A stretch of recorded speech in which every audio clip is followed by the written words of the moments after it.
तब्बल 40 किलो किमतीचा गांजा विक्रीच्या उद्देशाने बाळगल्याचा आरोप असलेले अटकेतील आरोपी अंश गुप्ता, राहणार विरार फाटा, जिल्हा पालघर व आरोपी नंबर 2 खुशबू जगदीश डोने, राहणार विरार, जिल्हा ठाणे, दोघांस जिल्हा व सत्र न्यायाधीश योगेश राणे यांनी सशर्त जामीन अर्ज मंजूर केला आहे. सदरील प्रकरणात सोलापूर लोहमार्ग पोलीस ठाण्याअंतर्गत गुन्हे क्रमांक 271/24 अन्वये NDPS कायद्याची कलम 8 क 20 ब 2 क तसेच BNS कायद्याची कलम 3-5 अन्वये सदरील दोन्ही आरोपींविरुद्ध अंमली पदार्थ गांजा बाळगल्याप्रकरणी गुन्हा दाखल करण्यात आला होता. या प्रकरणात दोन्ही संशयित आरोपी हे विशाखापट्टणम येथून LTT एक्सप्रेस या रेल्वेने प्रवास करीत असल्याची गुप्त माहिती सोलापूर येथील लोहमार्ग पोलीस व RPF थाना सोलापूर येथे प्राप्त झाली होती.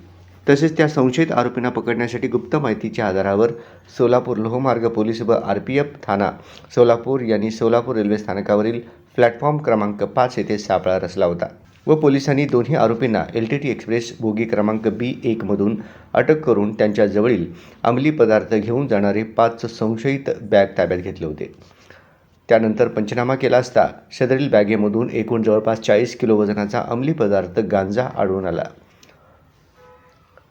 सदरील नमूद साहित्य या आरोपीकडे मिळून आले असता त्या मुद्देमालापैकी आंबट उग्रवासाचे गांजा सदृश्य वनस्पतीची रक्कम 3,61,266 एवढा मुद्देमाल हस्तगत केला होता.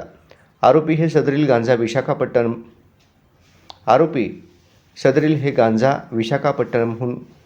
विशाखापट्टणमहून मुंबई येथे विकण्यासाठी घेऊन जात असल्याची माहिती सदर आरोपीकडे प्राप्त झाली होती. अटकेनंतर आरोपींनी आपला जामीन अर्ज जिल्हा व सत्र न्यायालय सोलापूर येथे दाखल केला होता.